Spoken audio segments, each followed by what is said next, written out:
Com a entrada de When Evil Lurks no catálogo da Netflix, eu resolvi dar uma olhada para ver o que tinha mais de terror bom na plataforma e encontrei 20 bons títulos. Eu pretendo falar deles em outros vídeos, mas para hoje eu separei 8 filmes de terror modernos que já são clássicos e estão lá na Netflix. Hello, meu nome é Morena dos Anjos e esse é o Dicas, um canal para compartilhar com vocês minha paixão por obras de terror.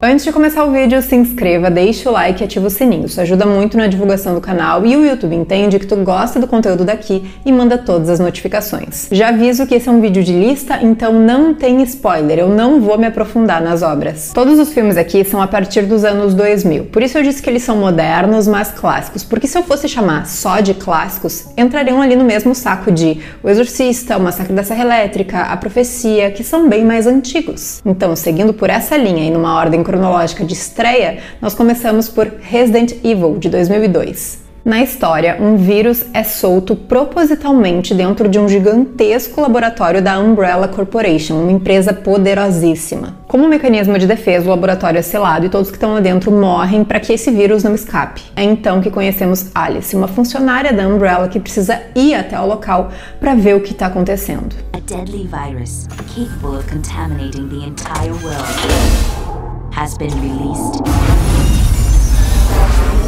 Oh my God.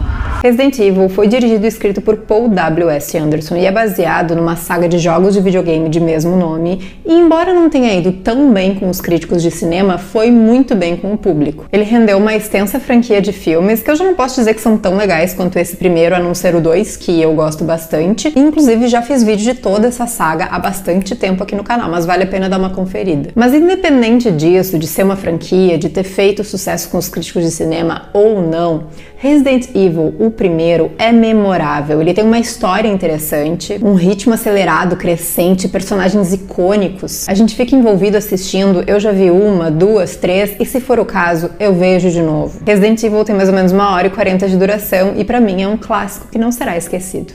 But they have only 3 hours left before it begins infecting and mutating the whole human race. Próximo da lista, Jogos Mortais, de 2004. Em resumo, nós acompanhamos vítimas de um serial killer. Acontece que esse cara propõe jogos para suas vítimas que, caso elas vençam, ganham a sua liberdade como prêmio. Liberdade e a sua vida, né? Porém, é lógico que o quebra-cabeças é dificílimo e envolve muito mais do que raciocínio mental.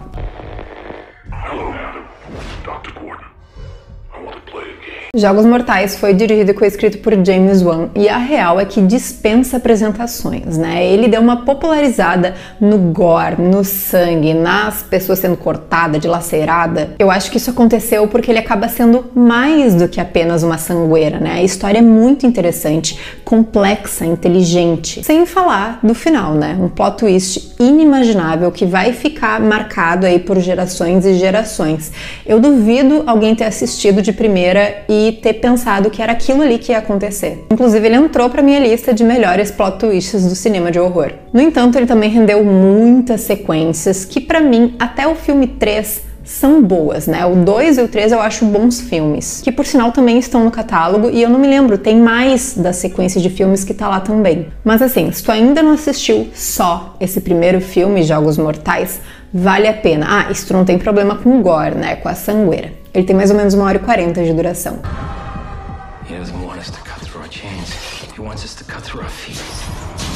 Terceiro da lista, Madrugada dos Mortos, de 2004. Imagina tu acordar belíssima em casa e ao ir na rua tu percebe que a cidade inteira tá se transformando em zumbi. E então, tentando sobreviver, tu acaba num grupo de pessoas desconhecidas, dentro de um shopping se refugiando, cercado por um mar de criaturas que só querem devorar vocês. I've just been informed that we are going off the air and switching to the emergency broadcasting system. Madrugada dos Mortos foi dirigido por Zack Snyder e é um remake do filme de 78, O Despertar dos Mortos, de George Romero. Ele entrou na minha lista de melhores remakes, mas mais do que isso, é um filmaço. Rápido, direto ao ponto, muita correria, personagens que cativam de certa forma e um visual sério. Aquela cena do ônibus, cercado pelos bichos e tudo, é icônica. Definitivamente um ótimo filme nessa temática de zumbi pra quem curte. Ele tem mais ou menos 1h40 de duração. Why are they coming here? Maybe they're coming for us. Seguindo com um que foi polêmico ao extremo, O Albergue, de 2005. A premissa é bem simples. 3 amigos fazendo uma Eurotrip foram convencidos a ir para a Eslováquia ficar num hostel, num albergue cheio de mulheres bonitas. Chegando lá, sim, tá cheio de mulheres bonitas, mas mais do que isso, tá cheio de turista boca aberta, sumindo e passando pelo pior pesadelo das suas vidas. O Albergue foi dirigido e escrito por Eli Roth e deu no que falar por ser extremamente violento e gráfico. É banho de sangue, cortes, queimaduras, tudo sendo super mostrado sem o menor pudor, além, é lógico, das cenas de nudez e sexo que são o auge do terror clássico. O filme teve vários problemas com os países retratados aqui de forma super pejorativa, teve problema para ser exibido por causa da violência, enfim, envolto em polêmicas, coisa que só ajuda na divulgação, né? Eu não sou grande fã do longa, mas que ele tem bons momentos, ele tem. E lógico, já é considerado um clássico do cinema de horror gore, então não dá pra descartar. Tá lá na plataforma, acho que vale a pena assistir. Eu inclusive já fiz vídeo sobre ele aqui no canal. O longa tem mais ou menos 1h30 de duração.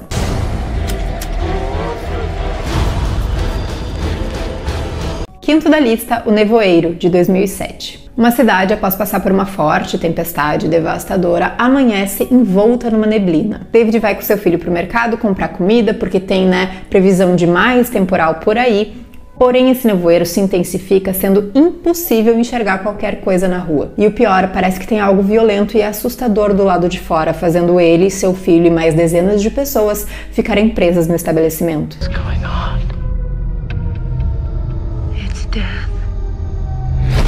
O Nevoeiro foi dirigido e coescrito por Frank Darabont e é uma adaptação do conto homônimo de Stephen King, e eu gosto bastante. O filme consegue envolver a gente naquele cenário assustador, quer seja pelo que será que tem na rua ou pelas pessoas que estão lá dentro enlouquecendo, dentro do mercado. Além disso, tu te afeiçoa aos personagens e torce por eles. Alguns, pra quem assistiu sabe do que eu tô falando, tem alguns que a gente tem vontade de jogar na rua no meio do nevoeiro. Mas isso faz com que o final do filme seja marcante e memorável. Particularmente, eu acredito que tenha sido uma ótima adaptação do conto. O longa tem mais ou menos 2 horas de duração.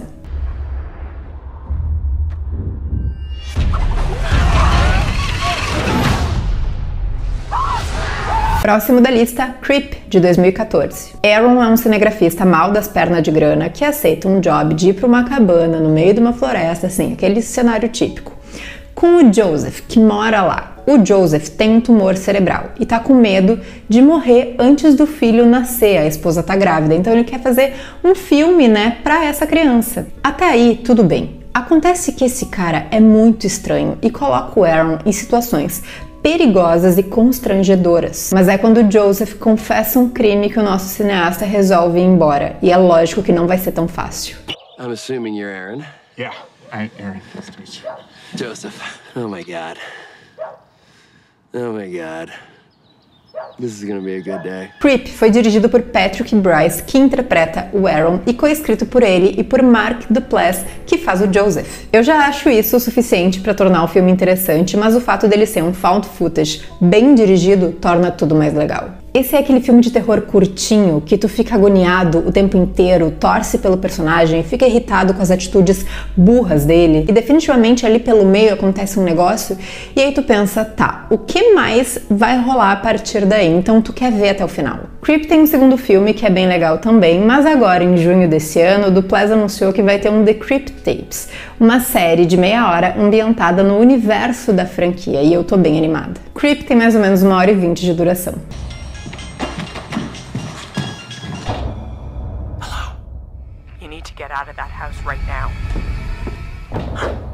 Penúltimo de hoje, nós falamos recentemente em outra lista, Corra, de 2017. Chris está viajando com a Rose, sua namorada, para conhecer a família dela. O Chris está receoso porque ela não contou para a família que ele é um cara preto, levando em consideração que ela é branca e a família também. Porém, a Rose diz que não via nenhum motivo para ter que dar essa explicação antecipada antes deles chegarem lá. Até aí, ok. Porém, já na ida tem uma situação com um policial bem desagradável, que deixa todo mundo desconfortável. O amigo dele fica fazendo piada, mas falando sério, que pode dar ruim essa história. E acontece que chegando lá, o Chris é super bem tratado.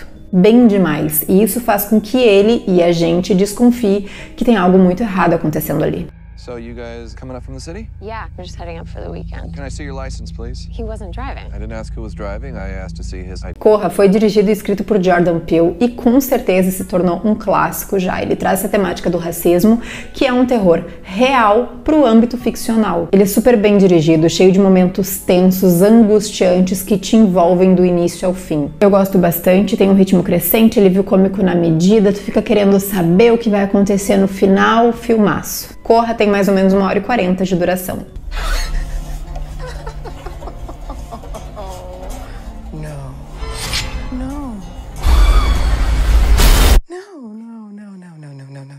Para finalizar o vídeo de hoje, Hereditário, de 2018. É um pouco difícil de explicar essa premissa de forma resumida, mas vamos lá. Annie acaba de perder a mãe, com quem teve uma infância muito difícil, e fica surpresa ao ver a quantidade de pessoas desconhecidas no velório dela. Ela tem um casal de filhos e em determinado momento do filme acontece uma tragédia que divide a família. Isso, somado ao passado sombrio da Annie com a mãe, faz a gente assistir um filme perturbador. I recognize you from your mother. What? Sometimes I swear I can feel them in the room. Hereditário foi dirigido e escrito por Ari Aster, sendo o seu primeiro longa, depois em seguida veio Midsommar, e que pedrada! Eu tenho que reassistir inclusive, mas assim, eu lembro que na época, logo que acontece a tragédia, eu fiquei em choque, tão impactada, porque é de uma grosseria, de um impacto, e a partir dali o filme vai indo ladeira abaixo de forma muito densa, cruel e assustadora. Esse daqui mexeu com o psicológico da galera e botou o nome do diretor na boca do povo. Filmaço no catálogo da Netflix, se tu ainda não assistiu, faça, ele tem um pouco mais de 2 horas.